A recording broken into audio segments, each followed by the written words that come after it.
গরিবের মিনি কক্সবাজার চলে আসলাম। High Brad, আসসালামু আলাইকুম। কেমন আছেন সবাই? আশা করছি ভালো আছেন। তো আমরা আসতেছি মগদার 8 নং ওয়ার্ডে।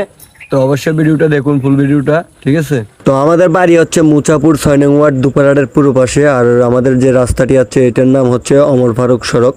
তো অমর ফারুক সড়কের অবস্থাটা দেখেন কি নাজেহাল হয়ে আছে, রাস্তার উপরে কি পানি জমা হয়ে আছে। আর সামনে কিন্তু মসজিদে যাওয়া আসার জন্য কিন্তু এই দিক দিয়ে আসা যাওয়া করতে হয় মুসল্লিদের।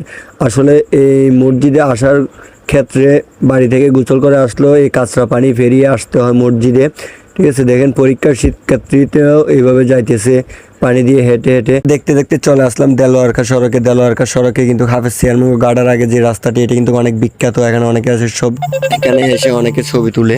এই রুটটি হচ্ছে মাইটবাঙ্গা রুট। এটি হচ্ছে শিবারহাটের বিনার দোয়ানের সামনের রুট। এটা দেখেন, এখানে একটা স্কুলের কি অবস্থা, কোনো ব্যবস্থার কোনো সিস্টেম নেই, সব নাজেহাল অবস্থা হয়ে আছে। তো দেখতে দেখতে চলে যাচ্ছি আমরা সাতগড়িয়া ইউনিয়নের ওইদিকে। তো ওই দিক থেকে চলে যাব আমরা মগদারা 8 নং ওয়ার্ডে সরকারি পুকুর যে রাস্তাটি আছে ওইটা। আর এটা হচ্ছে সরকারি পুকুর যে স্কুল, ওই স্কুলটা। এটার সামনেও প্রচুর পানি জমে আছে। দেখেন পুরো রাস্তাগুলোই পানি জমে আছে। আসলে খালপাট ভরে এত পানি উঠে গেছে তা বলার মতো না। সাধারণ মানুষের অনেক ভোগান্তি হচ্ছে। তো সবাই কিন্তু এই পানি পেরিয়ে চলাফেরা করতেছে, অসুখ বিসুখ নিয়েও চলাফেরা করতেছে। তো দেখতে দেখতে চলে আসলাম আমরা গরিবের মিনি কক্সবাজার। এটা হচ্ছে মাইটবাঙ্গা 8 নং ওয়ার্ড আদর্শ পাড়া। তো দেখতেছেন চারিদিকে শুধু পানি আর পানি। এটা যেন সুনামগঞ্জের হাওয়ারের সিস্টেম হয়ে গেছে।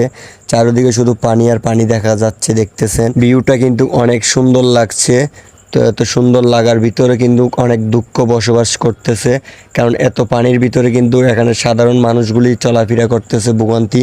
তো দেখতে দেখতে চলে আসলাম আমরা বেরির উপরে। এখান থেকে কিন্তু স্কুলটা অনেক দূরে, ছোট বাচ্চারা চলাফেরা করতে অনেক কষ্ট হয়। তো আমরা দেখতে দেখতে বেরির উপরে চলে আসলাম।